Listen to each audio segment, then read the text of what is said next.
let's get started with today's session. So firstly, thanks so much for coming along today, and welcome to this session, Audience Spectrum, how to get the most from the cultural sector's leading segmentation tool. So this event will be around an hour long. There will be opportunities for questions throughout, but do feel free, as always, you know the drill now, using Zoom, feel free to pose any questions in the chat and we can pick them up at a suitable time. But also we will answer questions throughout as well in the chat. We will be recording today's session in full. I think you've just got a little notification that has asked for your permission, and it'll be hosted on our YouTube page afterwards as well. Yeah, really, I think if we get started with today, so as you can probably see by the name underneath my event, my name's Chris. I am head of product services here at the Audience Agency. I've been working here for around 5.5 years, and previously I've also worked for arts organisations and agencies as well.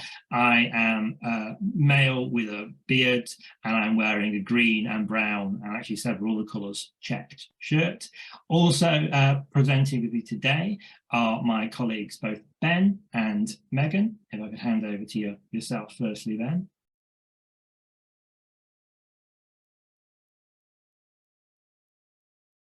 Hello, I'm Ben Jeffries. I'm a senior consultant with the Audience Agency based up in Scotland, and I am a middle-aged, balding, bespectacled man.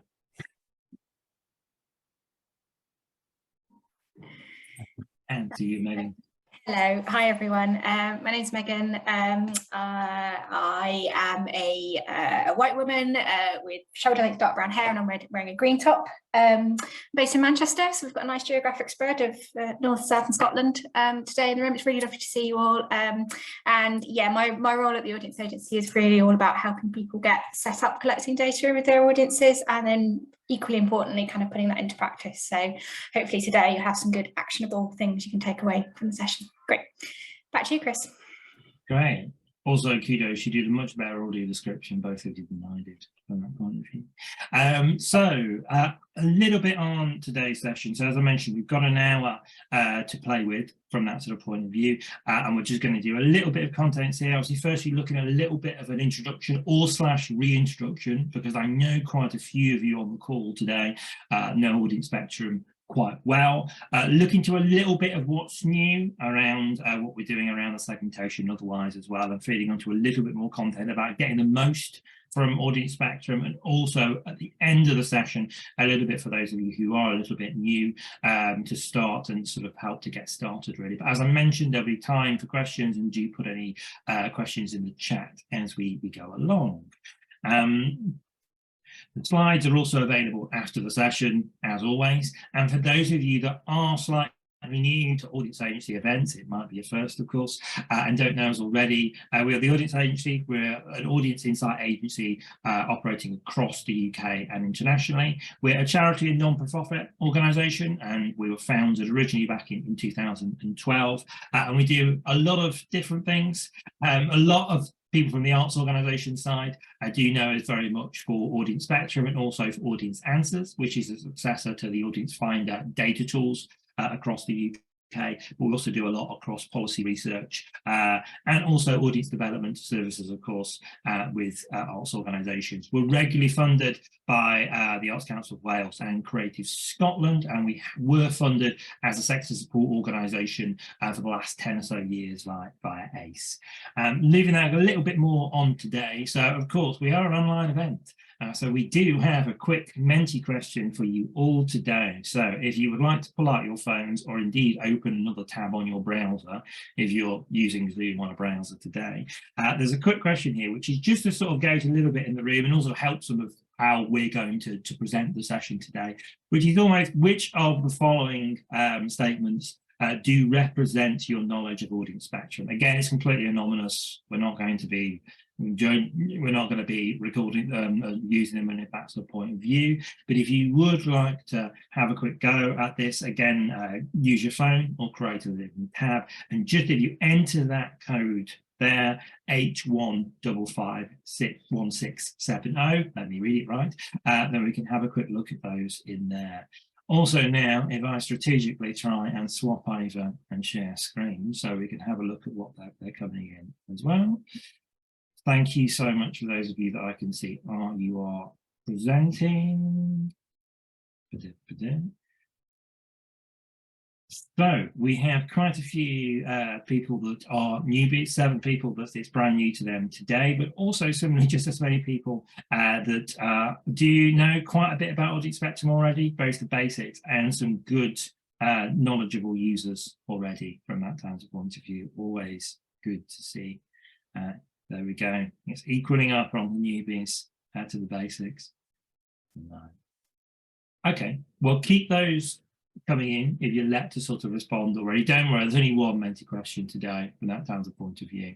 In the next audience agency event, they might be a few more, but just to keep it a little bit of an overview. And thank you very much for contributing on that section as well. So we obviously heard a little bit about those of you that obviously have used Audit Spectrum before. Again, I can also see by some of the people in the room some familiar faces, of course, across how they've been using our services and things like that as well. So then a little bit of an introduction or reintroduction to what Audit Spectrum is all about. Again, apologies for some of you that marked you were more knowledgeable about the segmentation. Some of this you might already know, but of course, some of this, of course, might be new to you as well. So firstly, what do we mean at the audience agency when we say segmentation from that point of view?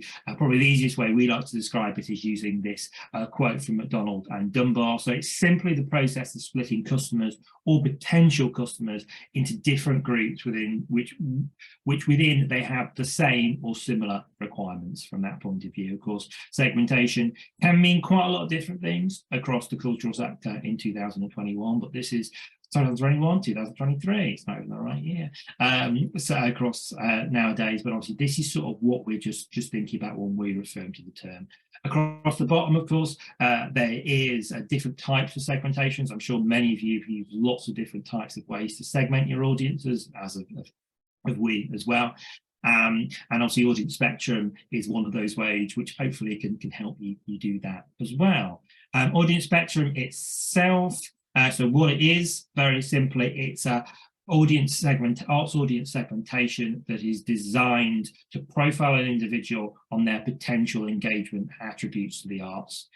So how they engage with culture and arts activities. It combines culture-specific information and how it's created, and it also is completely geolocated. So that means you can basically put it all the way down to household or postcode level, so you can profile it at that level as well. So it does go to quite a deep level.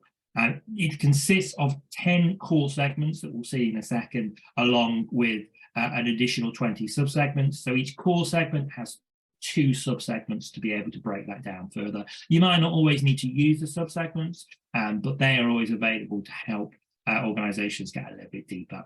And sort of the overall purpose of Audience Spectrum is to sort of be a shared language across the UK when talking about audiences. We're certainly not saying this should be the only way you should talk about and segment your audiences, but certainly looking to use it alongside other ways you're currently segmenting your audiences, both by frequency, retention, value, using other segmentation systems, just ways you might be doing it through your box office system or to your survey responders. There's certainly to use Audience Spectrum as another element to give that national perspective from that type of point of view. Obviously, also one of the key elements is you can benchmark both against other organisations and also, most importantly, back against the UK population as well. It's also, of course, used naturally across the many services that we've got the audience entry, including within the audience answers. The segments are a little bit here, which I've just put onto the screen. Now, I'm not going to talk through all of them today, but don't worry. Online, there's more than enough resources around all of them to more than fill up your bedtime reading. So what you can very quickly see on the screen here is the 10 core segments. Those in orange on the left-hand side, metroculturals, community-minded culture, Boston experience seekers, they are those which are classed as being the highest engaged the arts in terms of arts audiences. Those in yellow, which are dormitory dependables, trips and treats, and home and heritage. Those which are medium engaged the arts. These do actually make up the most amount of arts audiences UK-wide, even though they're officially not the ones that are highest engaged. And those on the right-hand side in blue, which are up our street, frontline families, kaleidoscope creativity, and supported communities. What we're not saying when we say highest to lowest is necessarily saying those which are highest engaged and in those orange categories are which are most richest and well off in society social economically, and those on the other side are the poorest and least well off. In some cases it does link in on some levels, because of course social economics and those elements are a part of arts engagement from that type of point of view, but it's simply not a richest to poorest, to excuse the term, how we're sum-ranking these segment groups. We'll talk a little bit more about these later from that point of view. So most importantly, what makes audience spectrum unique from that type of point of view. So different attributes around that as well. Obviously, it is the only segmentation system for the cultural sector that is geolocatable from that sort of point of view, so you can profile it down to postcode and household level as well. It is of course based on real data, so we've got a number of data sources that that feed into the segmentation, which includes the audience finder, or audience answers as it's now known, data set, also the Experian data set, which allows us to geolocate it on the top, including a number of other model data sources that allow us to then create the segment types on top of that. I won't today because my colleagues tell me it's rather boring, but I can give a full overview of exactly how this works if anyone particularly would like to know, and it is available from that sort of point of view. Obviously, no, most importantly, we hope it is relevant to all cultural organisations. It's designed for organisations across the UK arts sector, so it's not just positioned towards a particular subsector of the arts as well. And the idea, as we're mainly going to talk today, particularly in Ben and Megan's sessions, is it is designed to be completely actionable from that type of point of view. So to have something that you can use and implement across your organisation. Each individual segment has a pen portrait. The pen portraits look a little bit like this. So obviously they include the engagement level. This is one which is just experience seekers. We can see they are the third group of the most highest engaged. So that includes 10% of the audiences and about 9% of the UK population as well.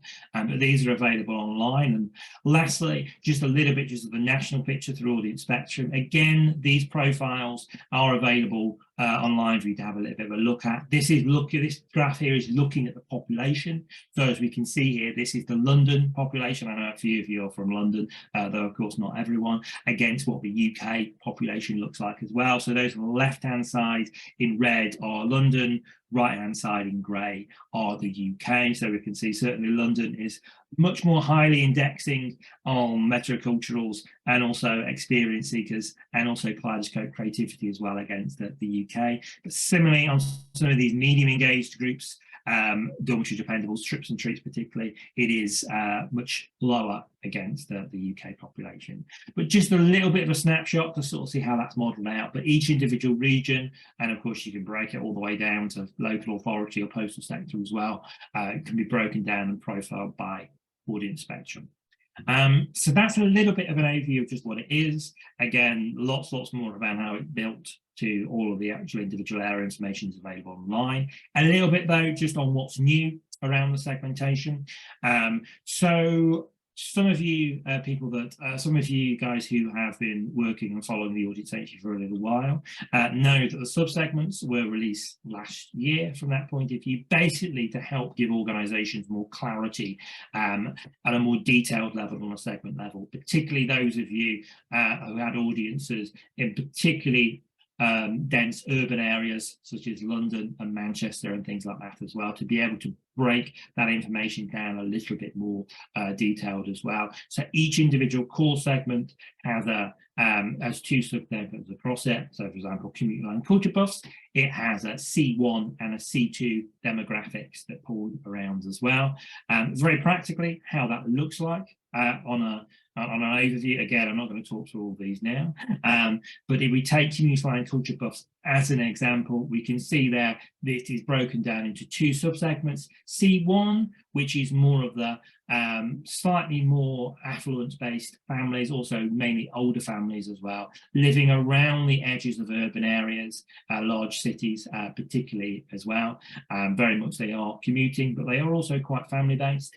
And C2 of those groups are those which are slightly older in terms of lifestyles, very similar, of course, in terms of how they engage with the arts, hence why they are in the same core segment, but they're the slightly older groups, which we sort of class as the slightly stereotypical term, but of course it is a segmentation system, so we are segmenting people as wealthy empty nesters. So they're slightly older. Most of the time they don't have children that live at home. But those that are still obviously quite culturally engaged as well. Also slightly different in terms of the location that they live as well, maybe slightly more rural. But just as an example there to some of the core segments are working. So if you're already using audience spectrum, if you haven't already, do take a look in terms of what your audience spectrum groups are looking like at a core segment level, a sub-segment level, as well as a core segment level. More widely though, just on new releases that are just coming up, literally we've just put them online a few hours ago. We do have motivation guides for each individual segment. These are sort of slightly more slimmed down versions of the full pen portraits, but for those top segment types, you're both reaching on an audience point of view, and those that you're looking to both target across your activities, or indeed if you are consultants or freelancers or practitioners here today looking to work with organizations, do have a quick look at these motivational guides. The full pen portraits, of course, are all available, particularly as a good snapshot. Hopefully these will be quite useful, and again, a popular request to us over the last few months. Also, more widely as well, which was actually released last month, available to everyone. But this allows you to look a little bit more at the population of audience spectrum. It's the audience spectrum mapping tool within Audience Answers. You can basically hone down on a particular geographic area. This where, just as an example, the screenshot homes down on example showing Islington, but you can look at any particular postal sector or local authority. So do have a quick look at what your local area, or indeed the target area you're looking at, looks like on a population level. This looking at population over audiences as such, but hopefully a really worthwhile resource and something that we've got some good positive feedback on. Similarly, Audience Answers launched last month as well. This is a replacement to those of you that used to work the Audience Finder data tools. There's analysis which allows you to look at your audience through audience spectrum in there, through the ticketing dashboard for those of you that have a ticketing feed set hooked up, or also for those of you that are starting to run 22, 3, 24 surveys. Definitely do have a look at that if you're linked into that service as well. Looking a little bit deeper, we also have our audience spectrum licensing service available. Some of you I know in the room are already using this as well. What this does, this tags all of your individual customers in your ticketing and CRM system down to a household level. So this is tagging them individually. This allows you to then use audience spectrum at a more in detailed level across the functionality you're using within your CRM and ticketing system. So from mailing to evaluation to how you're linking into direct marketing and things like that as well. Similarly, in the coming days, we are going to launch a new integration for those of you that are using Spectrix as a ticketing CRM system. This new integration allows for daily updates to take place as well. Obviously, thanks as always to the Spectrix team for helping us to develop this integration. So this hopefully to users on that system will allow obviously daily updates as your audience data changes, but also help you look to sort of get the most of the tool as well. You'll hear a little bit more about that one later, but certainly one of the things which hopefully will help you get as practical as possible. Linking into that as well, we also have our audience spectrum persona sessions. These are workshop sessions designed to help teams more widely that are customer facing get the most of using audience spectrum. So I doing one tomorrow, so we'll be looking obviously around different segment types and really sort of building the personas around the audiences within the framework of audience spectrum, but certainly a very practical workshop based activity.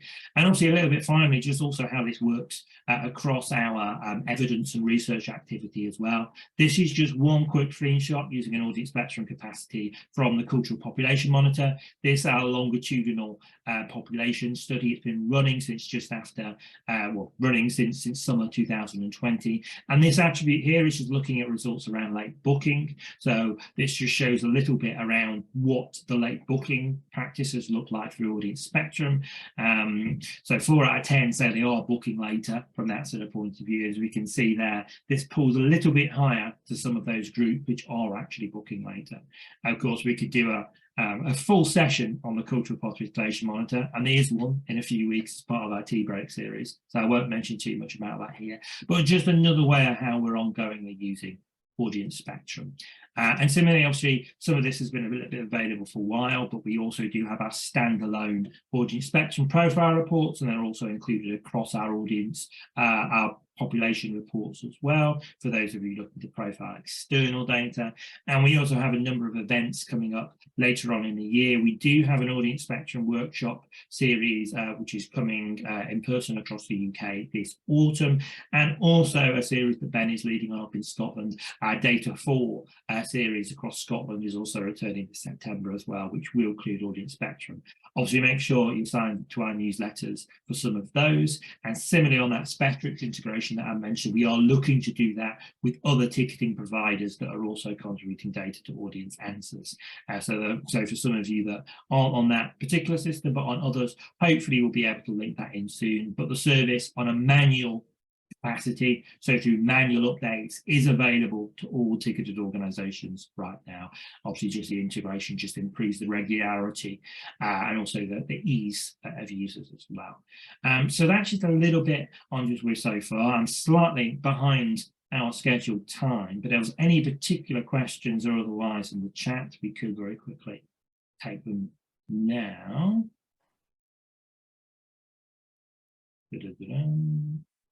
Do we have any in the chat? I don't think we do we, from that point of view?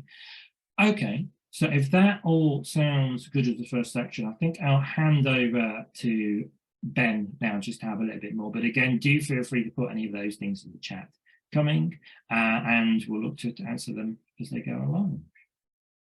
Thanks, Chris. Right. Seeing everyone. Cheers as we swap over from sharing slides. It's all seen. Just 1 second, and I shall share the next set of slides.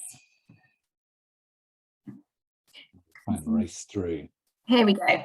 All yours, Ben. Thank you. So if we skip forward to the next one. Oh, there we go. So we have this sophisticated system that Chris has been describing with a lot of rich information about each segment, regularly updated with additional insight into their behaviours added through research and shared in videos and workshops. What do we do with it?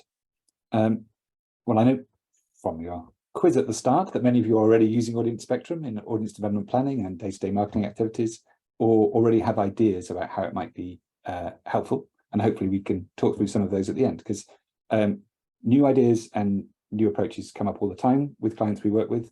And that conversation is part of what makes audience spectrum so helpful. It's a shared way of talking and about audiences and describing audiences. And that's what allows us to collaborate on understanding our audiences better. I am going to run through some examples ranging from sort of strategic to tactical, but I think this is the most important benefit of using a segmentation system like audience spectrum. It creates a shared standardized language for describing audiences and their motivations and behavior. And this is really important. So if we skip to the next. In venues, we often use functional organization first language for describing audiences, and which can sometimes make sense. But this is where we describe people from the perspective of our organization, looking out sort of through the narrow window of our offer and categorizing people by their response to us. In its worst case, this is where phrases like bums on seats comes from, but it's also where panto audiences, Shakespeare audiences, subscription audiences, first timers, come from, this sort of language. First timers are not a segment. People move in and out of that group. It describes the action of attending for the first time with lots of possible drivers for that action. It describes what they do, not what motivates them to do it. It's kind of an organization perspective view. And you can't find first timers in the population. You have to create them by identifying prospects and then appealing to people who don't currently attend by understanding what might motivate them to come for the first time. Let's skip over next. As you have heard, audience spectrum takes a more audience-first approach. It's a language or a way of talking about audiences, which identifies types of audience by how they choose to engage in culture with us. Talking about your audience in terms of these 10 segments and engaging with each segment's different motivations for engagement is to become audience-focused. Starting to think about and talk about your audience in these discrete segments is to understand that A, not all audiences are the same, and B, that to attract different types of audiences will require different approaches to programming, to targeting, to marketing, messaging, to customer care. And that shift is transformative, especially when embraced across your organization. I know many of you are ahead of me in doing this already, but I think this is the sort of fundamental point that I wanted to touch on first, where a lot of the value comes. So when your organization decides it needs to, for example, develop new audiences, you can respond to that challenge by looking at which segments in your catchment are missing from your audience and where you are performing under benchmarks for segments, then looking at segment profiles, work out why your offer is not motivating that segment to attend.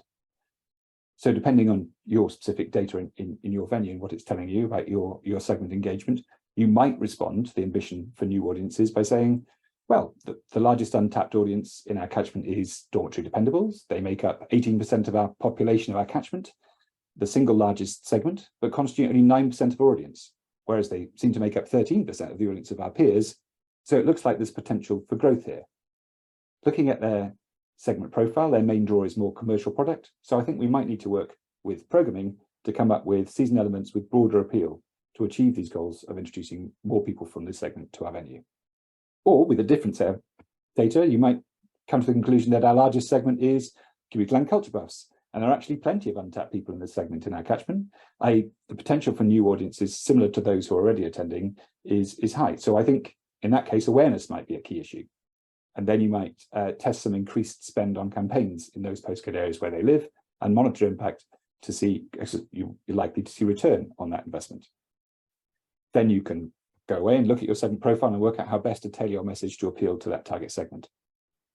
So you've gone from get new audiences to breaking it down into, well, where are they? How do I approach them? What's the likelihood of me finding them? How many are there? And what do I do about it?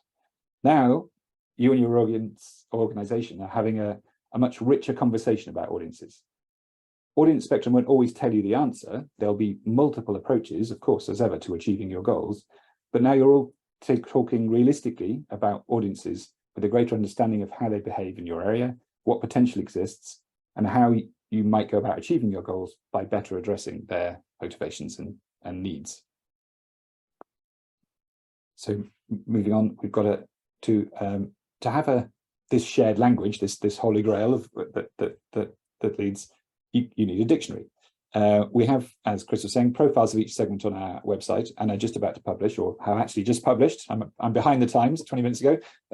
Motivation guides, all available free on the website to give quite a rich, well, very rich understanding of each segment and how you engage them in very easy to understand language. Anyone can pick that. Anyone across your organization can pick that up and read it free on the websites.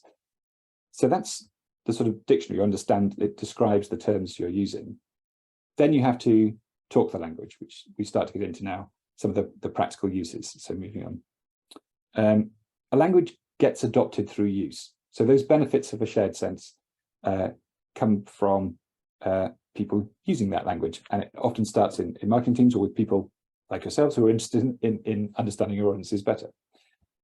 Introducing audience segments in your marketing and audience development planning, as I've just sort of described, take those audience ambitions like new audience and translate them into audience spectrum so that they're more meaningful. Once you've done that at the top level and set your targets, using segments in quarterly reporting, so reporting back against your ambitions, using those segments, if you have sort of an away day or strategy planning sessions in your organization, this is a good place to start introducing these terms, but quarterly reporting helps keep this organization, this segment focus through the year. And it can also be particularly helpful to use sort of the benchmarks that are available for your region or your sector to put audits in context for strategic overview for boards and senior management. Trusts and funders also share this language too, and development teams can refer to segment engagement as a great way to demonstrate impact or identify need in bids. So there's value in talking this way across your teams. One thing we've done with venues, as Chris was saying, is to tag database segments, so every customer record has their segment attached, and this allows for daily use with your own data. This is obviously helpful for targeting segments and tracking impacts, but it also allows you to report on shows and events by segment. And one place where I've used this in venues is in staff feedback sessions. So not feedback on staff, but feedback with staff on events or exhibitions. So, and this can start to encourage this sort of audience understanding across the organization. In one of these discussions, we were discussing Commuterland culture buffs and their high attendance at one of the events, and it prompted a comment from a member of front of house team about increased problems with parking, which led us to adjust our pre-show emails to provide more parking for this segment. So insight into these segments can come from anywhere across your organization. In that case, it was many more people from that segment were driving in post-COVID, and parking had become a bigger issue, and we identified it through having that conversation. So I think what I wanted to set out first was how this language can be embedded in your organization. But then there's also obviously a lot of key areas where we see organizations we work with using audience spectrum to improve their reach, their relevance, their resilience, and their revenue. And I wanted to run through the key areas here as a practical approach. Audience overview. First, if you've just joined an organization, and I know there's been a lot of movement recently, and it's one that contributes data to the Spectrum Tools and Audience Answers dashboard provides a really quick, detailed overview of the balance of audience types and motivations in your catchment. It's great for induction sessions. I think it should be part of induction. And with new starts in your team, or if it's not you, and you can share audience insight across the organization by talking through the audience profile at strategy events or planning days.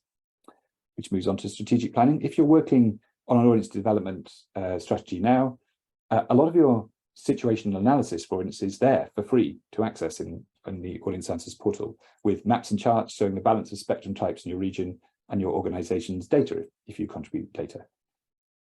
This is a top-level indication of where there might be gaps and opportunities. I confess, screenshotted it, pasted it, and then made a cup of tea with my situational analysis done. It can save you a lot of time crunching through box office data, because box offices are often designed around sales monitoring for shows, that really granular detail, and it can take a lot of work to build that up into an audience overview for strategic discussion. So it's a great dashboard for that.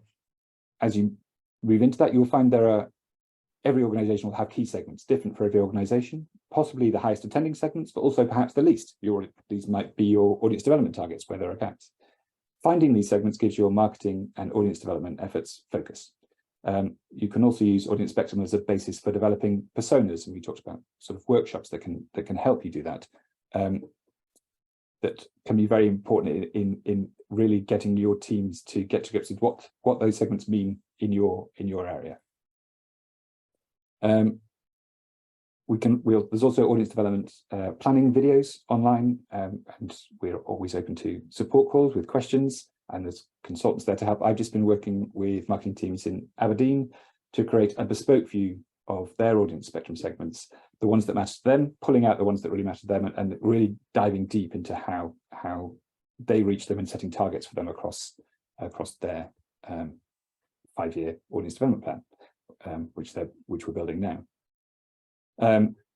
Following on from that, setting realistic goals. I talked earlier about examples of approaching new audience goals, but knowing which segments are in your catchment and what program appeals to these segments, and looking at broader benchmarks about how other people attract them, can support goal setting based in data about audience potential.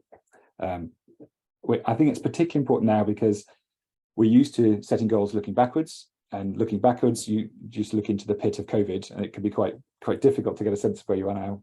And I think that it can be really helpful to look at the market that's out there as you're setting your goals. Moving on, tracking success. In the audience answers dashboard, you can compare periods for which you have data to see if audience development strategies are working to change your audience makeup. If you tag your database, you can obviously do this in much more granular detail, show by show in your box offices. The big one, and the one that we engage with most, is probably targeting marketing efforts. Segments help you target the right message to the right people. And as it's a postcode-based segmentation system, if you know what segment you're looking to reach, you therefore know where to find them, and you can target them with direct marketing, outdoor, door drops. And remember, when targeting directs, it's not just shows, events, or exhibitions. When you look at the segments, some are much more motivated by social experiences. So spectrum segmentation can provide, can improve ROI on things like group sales, package offers with meals and drinks that can be targeted according to those motivations. One common approach when looking to develop new audiences to work your way through postcode areas. So matching the segments you are looking at to target with program elements across your season, and focusing audience developments in different areas through the year as the program rolls out. Again, matching the shows to the right people with the right message, but also a convenient way of spreading the effort and expense of audience activity, audience development activity, which can also be overlooked or forgotten in the rush of being in the busy marketing team, spreading it in a manageable way across the year. Finally, connecting customer engagement. It's a really helpful tool in working with development and commercial teams to build connected customer engagement approach, which spans ticket sales, bar and merch sales, donations, memberships. Segmentation helps build a shared customer journey ladder to encourage, for example, membership take-up, target donation offers, and even upsell at bars and catering outlets. And finally, on this list, the other big areas, understanding the customer journey. There's not time to deep dive in this session, but we have done a deep dive earlier. So I think if we skip to the next one. Chichester Festival did some fascinating analysis on a single mailing using audience spectrum. So down to the really tactical level now, to look in detail at the effectiveness of the email elements with different segments. In this case, segments which segments clicked on links, looking at which were more likely to open, which segments clicked on which links, some were likely to engage with video, for example, and which ones were likely to click through to purchase. And this, you wouldn't do this with every mailing, but it allows you to refine your segmented approach and learn as you go. You can't do this every time, but because the segments are constant, you can accumulate insight into segment behavior with these bits of deep dive research at quite tactical level, and help you refine your approach and improve your click-throughs and your ROI. I think there's a secondary slide there that sums some of that outputs. So you get into some really granular detail about which parts of your campaigns are appealing to which segments and what you might want to build on or develop when you're appealing to that segment in the future. And tracking, as I say, because the segments are always there, all those bits of learning can be appended to your approach as you go, which is not the case when you're with shows. Shows are often forgotten and then you start again with a new one. This is learning that you can bring with you by focusing on segments. Moving ahead, and I'm nearly finished now, practical uses outside your organization, talk about internal. Comms targeting is obviously outside, we've already talked about that. Finding partners, demonstrating fit to sponsors by sharing your audience profile, finding co-producing or touring partners with similar catchments, certainly something we did at the Lyceum when we're looking at theatres we were touring to or touring from or co-producing with. You know, finding theatres with a similar audience to us so we could make something that would work with our audiences.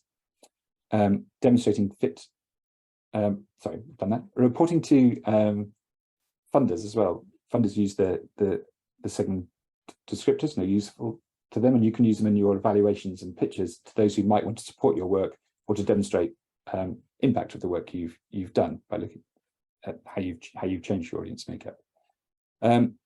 A really key one, sharing with suppliers and consultants. You can have multiple sort of logins to your dashboard and audience answers, and you can make those available to your media buyers or your paid social media, or you can send them information from your dashboard, or with web developers or brand consultants. I've done that with Supercore recently as part of a brief for a website saying, look, this is who we're building it for. It's a fantastically rich context for them to use. Media buyers, and particularly social media buyers, can refine their approach using the profiles. It's a really helpful thing to be able to share, and it's non-destructive. If you give someone a login, it's not like giving them a login to your box office. They can't break it. Nothing. They can look at that data, take the information out to support you better, but everything will be intact when you come back to it in the morning. Finally, but not finally, networks. We talked a little bit about them. Joining a network helps you to share insight, and you can build a benchmark of people who are like you. You have to have enough people in the benchmark to do that, so it's still anonymous when you're looking at that benchmark, but it's a really helpful way of building the picture beyond your organization. And finally, on that note, external insight. We've touched on some of these, but the audience agency is looking at the data you all share and all the time, and building insight into that, and it's doing additional search such as the cultural participation monitor that Chris mentioned, and then it shares those insights in sessions like this, in free workshops, in briefings, in tea breaks, and in articles, looking particularly at things like COVID recovery across the segments, impact of cost of living crisis across the segments. And I think I've got an example from a presentation, a tea break we did about social media, where you can see we did a bit of research looking at, so along the top where it says MCCCES, those are the segments, and down the side, what people are using. Now, this is just an illustration, don't write those numbers down. If you look up tea break, following arts and cultural organizations, social media in our YouTube channel, you can see that whole thing, and it's fascinating. It looks at how different segments are using social media and to what extent, right? So it can really help with the planning. So there's all this additional information that uses the same language. And once you're inside the language as an organization, you can benefit from sharing.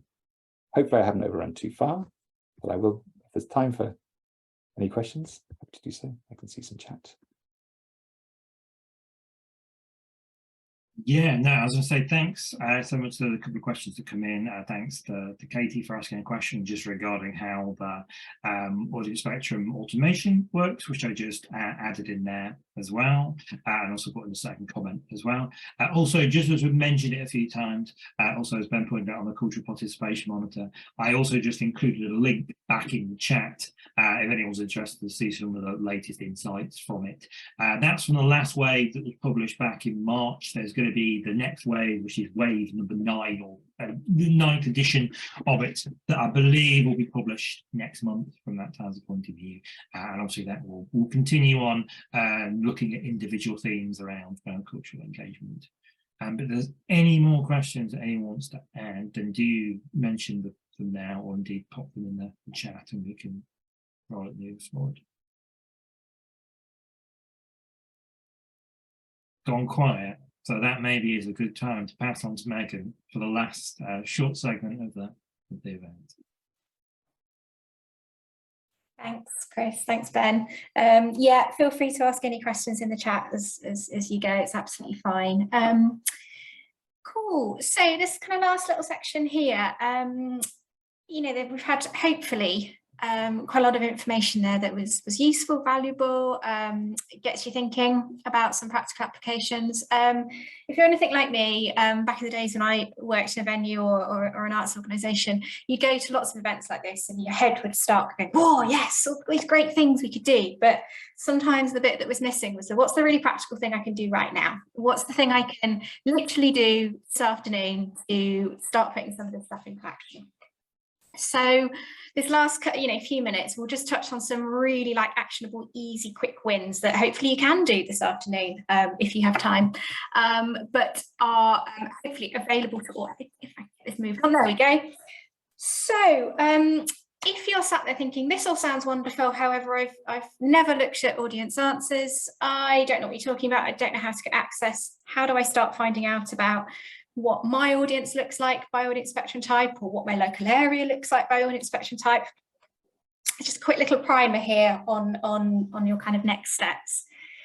If you are in an organisation that has, that you issue tickets for your events and you have a ticketing link into Audience Answers, Audience Finder, as was previously, that is still there. You still have an overview dashboard that's accessible to you. And I think, as Ben mentioned, you can have as many users of that dashboard as you choose. If you don't have an account, either drop us a line and say, how do I get access, or ask one of your colleagues if they can help you get access. And when you go into that account, you'll find a section there called Overview Dashboard.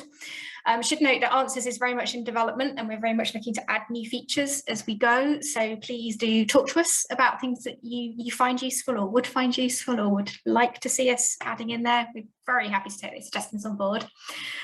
But one thing you will find on that Overview Dashboard is the chart that I've screenshot there on the left. And you'll see it uses the same colours that we talked about earlier in the session for your kind of red, green and teal, high, medium and low engaged segments. And what this chart does is it takes your booking data, your ticket bookers, this is all based on postcode, and it assigns them an audience spectrum segment. And then it plots that against your catchment area.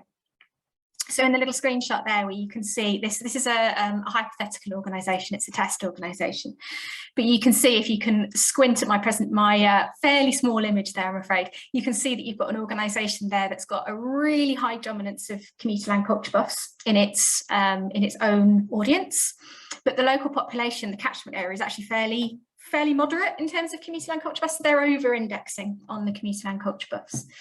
Look a little bit further down the chart there, you can maybe see a segment like Upper Street, which is 1, 2, 3, 4th from the bottom, where again the organisation has got a relatively small proportion of Upper Streets in its audience, but there's potential there. There's a lot of people in that local area who would fall into that segment, but they're not engaging. They are a less engaged segment anyway, but they're not, they're kind of not in that that organisation's audience at the moment.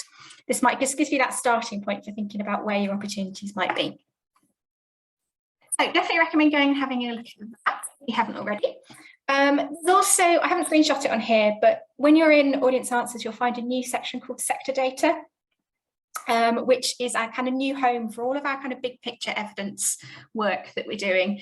And again, really recommend going and having a little look around that. There's a lot of stuff in there that's been drawn from the Cultural Participation Monitor study that my colleagues mentioned before.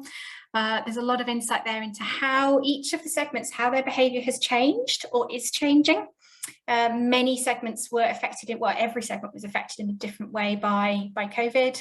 And by the cost of living crisis that we're in. So we are keeping a check on that, and we are seeing what's going on there. So those profiles are being updated, and there's information there that breaks down, who is most impacted by cost of living increases right now, who is least likely to have come back post-COVID. You'll find all that. That's all available for free. And should clarify, so you don't actually need a login to access that. It doesn't matter if you're not you're not using our ticketing services or our survey services. You can access that for free. It's just there in Audience Answers. Number 3 on my little bullet pointed list there is if you don't have that link between your ticketing system and Audience Answers, or perhaps you don't issue tickets, that's absolutely fine. We can still run a profile of your audiences. Basically, all we need is a list of postcodes. So it doesn't matter where you've collected those postcodes from. Perhaps you're doing a survey and you're asking people for their postcodes. Perhaps you do very quick and easy ticketing, maybe through Eventbrite or a kind of system like that, or even old school paper tickets when people come through the door. We certainly know organisations that do that. If you can send us a list of full postcodes in a CSV file, we can then convert that into an audience spectrum like this, an audience spectrum profile like this for you. And we can also put it in context of a wider population area as well, if that is useful. So talk to us about that. Final one on there, again on a similar theme, if you would like us to do some profiling of your geographic area that you're in, we can do that. Obviously in Answers here, there's a, we kind of make an assumption about your catchment area, which is, I think our way of defining it is that it's where 50% of your bookers come from. So that's why in that chart there, you're seeing the kind of shaded bar is the catchment area, where 50% of your bookers are coming from. If you would like to look at the population of a different kind of area, or perhaps, I mean, again, harking back to a previous role that I had, the organisation I worked for had a very set commitment to a very specific borough, and we had obligations to engage audiences within that borough. So we got a kind of bespoke profile report of that borough, so that I could then get a really clear understanding of who was there, and how that differed from perhaps the rest of the city or the rest of the region, just to kind of pick out those distinctive points. There's a whole range of reports we can run like that for you. They start from in the realm of about £200. They're not, hopefully beyond the budgets of most. And again, just really useful for kind of getting a picture of where you're at and where the kind of opportunities might be. So just lots of opportunities there to kind of get that first impression of what your audiences look like. And, please do go and have a little explore of your answers dashboard. So once you've done that, if you're thinking, gosh, all these brilliant ideas about how I can integrate audience spectrum into my day-to-day, what's a really quick thing I can do right now? What's an absolute immediate takeaway? We had some conversations in our team a little while ago, and we came up with a list of kind of some top tips, really actionable things. There are obviously hundreds of these, but here are just four to start you off. There is an article on our website which goes into a lot more detail about this, but just to kind of get you started, really. One of the things you could start with is, perhaps you don't want to commit to a full audience spectrum persona workshop just yet. That's fine. They're fairly time-consuming sessions and need a lot of commitment from a whole team. But perhaps it's something you could tack onto a team meeting or a regular sales meeting that you have. Just whenever you get together as a team of colleagues, just maybe have 15-20 minutes to have a think about who your kind of top segments might be, and then do a little bit of that thinking about who these people are and try and make them real. Try and attach a name to them. This is Dave. He's a commuter and culture buff. He lives at such and such. He does this for a living. He has 2 children and a dog, and he drives a Ford Focus. Get into that kind of way of thinking about who these people are. And that just makes it all feel a bit more real. You can picture the street these people live on in your local area, and it just helps kind of put it all in context a little bit. You can do it as a fairly sort of quick and easy exercise tacked onto another meeting perhaps as well.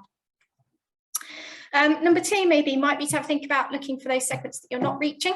My big advice here, because I've learned it through bitter experience myself, is not to look at all of them.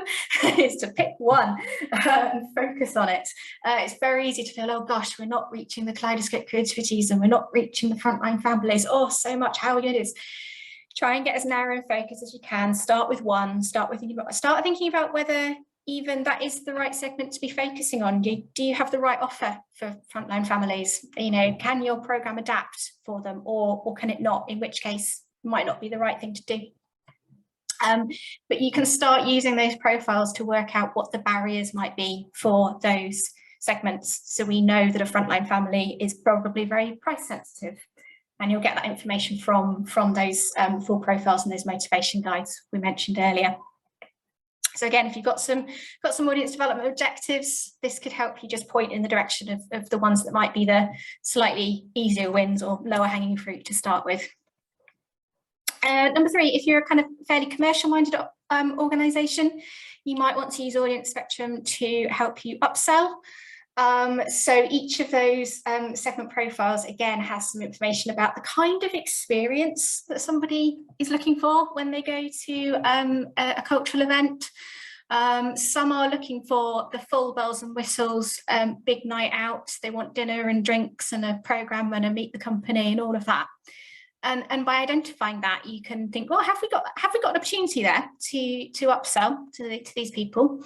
And can we communicate that to them? Can we encourage them to make a night of it, to spend that little bit of extra money in the bar or the restaurant? Or can we encourage them to, book something else straight off the back of this visit? Again, using those profiles to just understand a little bit more about what those people are looking for in a visit will help you do that. Number 4 is about maybe you could think about this as a way to enhance your development and fundraising efforts. Again, each of those profiles includes a section about that segment's attitude and kind of willingness to donate. Are they generally charitable givers? Do they give to the arts? If they do, what kind of organisations are they more likely to support? You know, are they more likely to support a museum or a performing arts venue? And there's also some information in there about the type of ask that might work for them.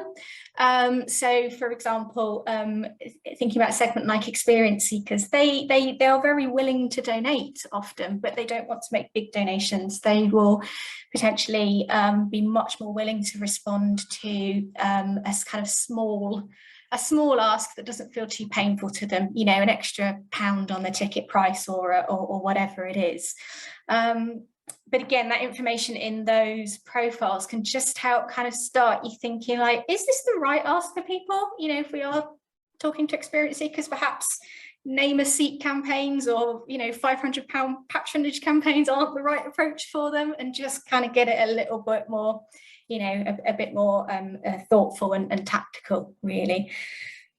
So that's kind of 4 very quick ideas, almost off the top of our heads, of things you can do. We'd love to hear what you're doing and what you're up to. And if you do have anything that you find has worked brilliantly, do let us know.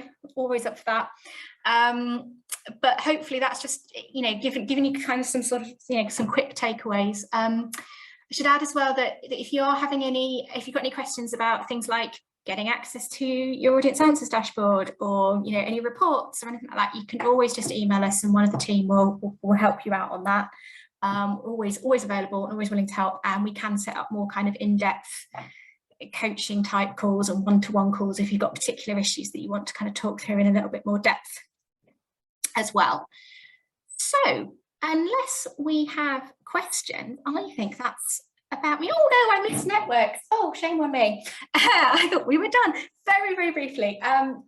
Ben touched on it in his presentation earlier, but just a reminder that we do have this facility available to invite organisations to work together collaboratively and to share data, to share insight, to share knowledge.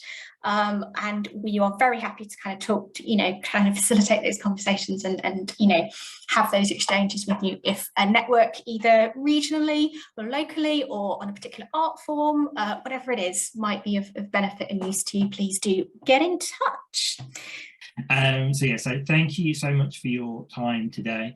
Obviously this recording is going to be available back again on YouTube if you'd like to watch the fun again from that point of view, or indeed share with colleagues. Obviously we can help you obviously via any of the email addresses just on there, also our personal email addresses, so if you've got questions or otherwise as well. Similarly, you will be sent a link to all of the slides, and similarly those links will be posted in the chat as well, just to have a little bit of a read through. Also, moving forward, if you enjoyed this event, we've got lots more from the Audience Sanctuary coming up soon, and of course they're all free. This includes our tea break event that's coming up. We've got another one in a few weeks' time, looking at audience behaviour and audience bad behaviour, if I'm right, as well. Similarly, also our skill set series that are taking place over the months ahead from our consultancy team, and also, as I mentioned earlier on, do keep an eye out for in-person events across the UK this autumn, and also across Scotland for the Data 4 series as well. We'll also be doing some activity in Wales as well, because I know a few of you are also attending in Wales. So do make sure you're signed up for our newsletters to keep in touch. That's my plug over, but it's all for so that's fine. So again, thanks so much for your time again today, guys, and have a good rest of the afternoon. Hope to speak to you all soon.